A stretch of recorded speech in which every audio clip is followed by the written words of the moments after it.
कहीं ना कहीं वो कहते हैं ना, चिंगारी हो तो धुआं तो आता है। कहाँ इंटरनल पॉलिटिक्स मसला कर रही है, कहाँ इंटरनल रिलेशनशिप्स, इंटरनल जो माहौल होता है कैंप का वो कितना ज़रूरी होता है, और कितना इम्पैक्ट पड़ता है फील्ड पे। जब ऑफ फील्ड इंसिडेंट्स हो रहे हो तो फील्ड पे उसका कितना इम्पैक्ट पड़ता है। ये सारी डिस्कशन आज हमारे साथ होगी। आज सारी डिस्कशन हम करेंगे बिकॉज हमारे साथ आज मौजूद हैं फॉर्मर ओलंपियन रेहान भट्ट साहब। अस्सलाम वालेकुम रेहान एंड वेलकम। वालेकुम सलाम, thank you so much.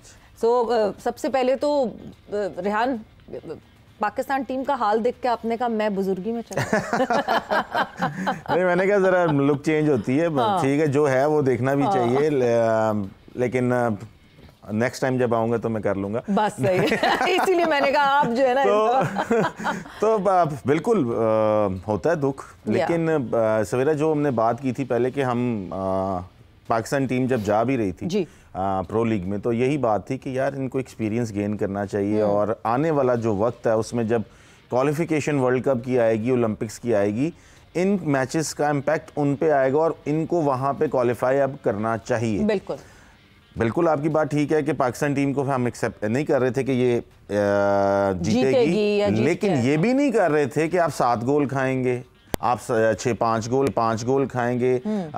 I don't know कि अर्जेंटीना की टीम इतनी की अच्छी हो गई है पाकिस्तान से कि वो पाकिस्तान को 5 गोल कर रही है, लेकिन अगर आप दूसरा रुख देखते हैं, जब आप कोई और टूर्नामेंट खेल रहे होते हैं जहां पे न्यूजीलैंड एंड फ्रांस जैसी टीमें पार्टिसिपेट कर रही होती हैं, वहां पे आप फाइनल खेलते हैं और न्यूजीलैंड के साथ शूटआउट्स के ऊपर आप हारते हैं, नेक टू नेक रहते हैं जी। और न्यूजीलैंड और फ्रांस प्रो लीग की टीमें हैं जो आपके साथ खेल रही होती हैं।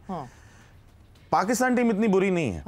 आई डोंट नो कि मसला क्या है अंदर, क्या पॉलिटिक्स है, क्या चीजें हैं, क्या प्रॉब्लम चल रही है। रेहान, क्या ये मसला, सॉरी कता कलामी की माजरत, क्या ये मसला साइकोलॉजिकल भी हो सकता है? बिकॉज वी से pro league pro league pro league pro league, ये प्रो लीग वो, इतना हमने वावेला मचा दिया था जब से न्यूजीलैंड ने कहा कि नहीं जी we won't be able to be the part of pro league, और कुर्रा निकला पाकिस्तान का। तब से लेके अब तक बहुत हाइप क्रिएट की गई है, इससे बजट ले लो, इससे पैसे ले लो, उससे वो पैसे ले लो, ये कर लो, प्रो लीग खेलना है, प्रो लीग खेलना है। May be that hype creeped into them.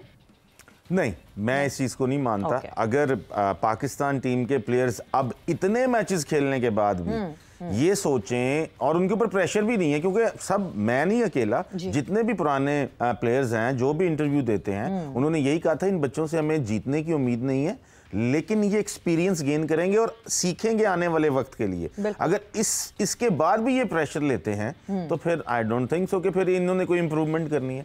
Pressure की बात नहीं है, प्रेशर इन्होंने कब नहीं लिया इस चीज का। प्रॉब्लम ये है कि ताहिर जमान साहब गए दो मैचेस के लिए, और उसके बाद वो वापस आ गए कि उनकी बेटी की जो है वो शादी है। आई थिंक वो तो 20 दिसंबर को है, बहुत टाइम है अभी तो। क्या है आज 15 है आज। मैं यही कह रहा हूँ कि ये कोई मजाक नहीं हो रहा। आप प्रो लीग पे जा रहे हैं, इतना बजट गवर्नमेंट ने दिया है, आप या जाएं या ना जाएं। ये जो बीच वाला जो काम है, ये चीजें हैं, इसको फिर आप, क्योंकि टीम, मुझे आप ये बात पता, पहले 2 मैचेस में ताहिर जमान साहब थे, अब क्या होगा कि जी ताहिर जमान साहब अगले 2 मैचेस में नहीं थे तो स्कोर एक 7 गोल से मैच हार गए और एक 5 से हम मैच हार गए। तो ये इस तरह का नहीं होना चाहिए। या फिर आप गए हैं तो फिर आप वहां पे रहते, या आप पूरा अपनी असाइनमेंट पूरी करते और वापस आते, या फिर आप जाते ही ना, क्योंकि जिन्होंने हैंडल करने थे मैचेस उनको ये काम करने देते। बिल्कुल। अब आप अपनी टीम में खुद ही वो, जैसे आप कहते हैं ना कि 2 तरह की चीजें। वजह सिर्फ बेटी की शादी थी या अंजुम सईद की मौजूदगी? ये अब मैं उस पे मुझे नहीं पता, क्योंकि मुझे इस बात का नहीं पता कि अंजुम सईद की मौजूदगी की वजह से ताहिर जमान साहब आए हैं या नहीं आए हैं।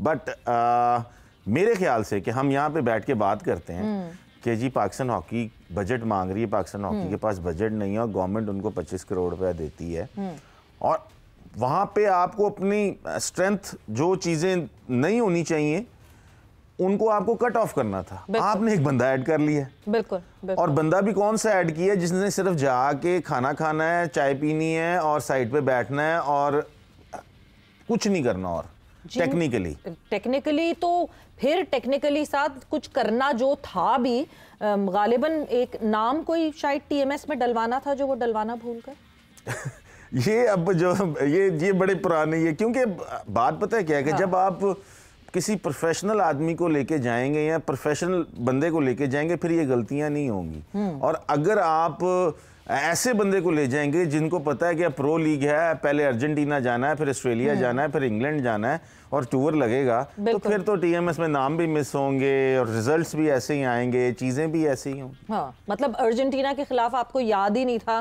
कि आपकी क्या टीम खेलेगी और आप you missed out Afraz name I believe जी। तो और नहीं, सबसे बड़ी बात है, मैं आपको 100% श्योर होके ये बात कह सकता हूँ कि लैपटॉप की अलिफ बे का भी नहीं पता होगा अंजुम सईद साहब उसको चलाने का। मैं बेट कर सकता हूँ कि आप लैपटॉप खोल के दे दें उनको, तो may be this could be the conflict. Tahir Zaman साहब की सिर्फ वो बेटी की शादी शायद एक कवर अप है।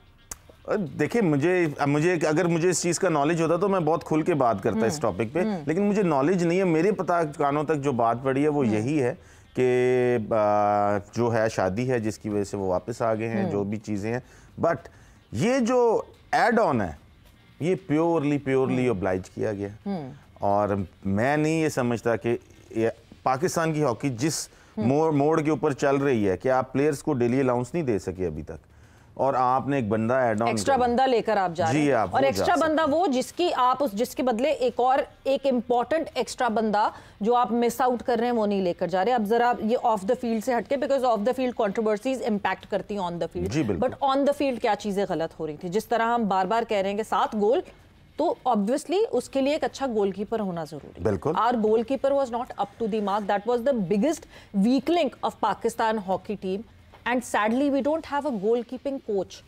मगर हाँ, मैनेजर है हमारे पास, पैसे हमारे पास कम है, पता नहीं मैनेजर अपने पैसे खुद देकर जा रहे हैं। नहीं, आपकी बात बिल्कुल दुरुस्त है कि गोलकीपिंग कोच इस वक्त, क्योंकि ताहिर जमान साहब ने खुद कहा था कि हमें गोलकीपर की ज़रूरत है। अगर हमारे पास अच्छा गोलकीपर हो तो हम अच्छी से अच्छी टीम के साथ भी अच्छा परफॉर्म करेंगे।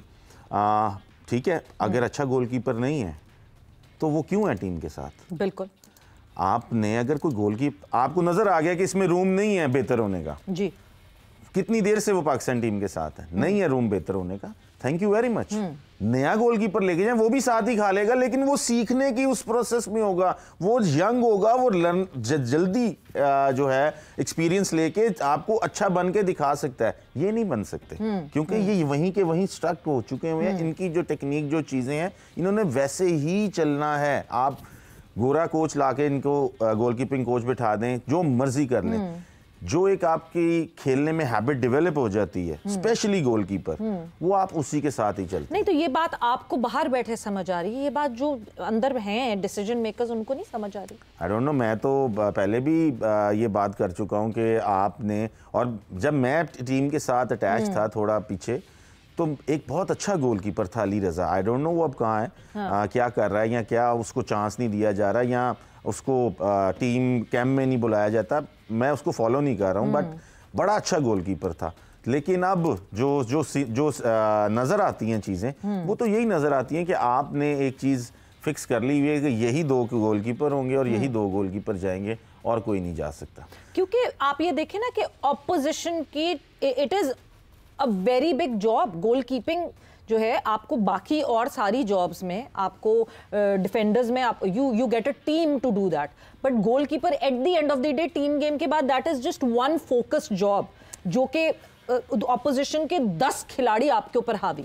देखें, जो मॉडर्न हॉकी में जो कहते हैं कोचिंग लैंग्वेज में कि 50% गोलकीपर होता है टीम। यस, और अगर आपका गोलकीपर 50% की बजाय 40% खेलता है तो वो टीम जो है वो जीतती है। तो हमारे तो मेरे ख्याल से ये नजर ही नहीं आ रहा है 50% की बजाय, मुझे लग रहा है 1% नहीं नजर आ रहा है कि हमारा गोलकीपर है या हमारे गोलकीपर, क्योंकि इतने गोल कंसीड करना, ये आप जो नज़र मुझे अभी आ रहा है, आप एक्सपीरियंस गेन भी कर लेते हैं, सारी चीज़ें कर लेते हैं, लेकिन अगर आप खुदा ना खास्ता दोबारा वर्ल्ड कप या ओलंपिक्स क्वालिफाई नहीं करते हैं तो गवर्नमेंट का तो 25 करोड़ ज़ाया हो गया। बिल्कुल बिल्कुल। तो ये लगाए क्यों गए हैं कि आपने आने वाले वक्त में ओलंपिक्स और वर्ल्ड कप के लिए क्वालिफाई करना है, क्योंकि पाकिस्तान पिछले 12-16 साल से नहीं खेला है, क्वालिफाई नहीं कर सका है। तो अब आने वाला, वो भी टाइम आने वाला है, वो मेरे ख्याल से फेब में जो है वो क्वालिफाइंग राउंड है, और वो भी टाइम आने वाला है। और फिर हम बाद में कहेंगे कि जी फलाना ताहिर जमान साहब ने ऐसे कर दिया था, उन्होंने हमारी बात नहीं मानी थी,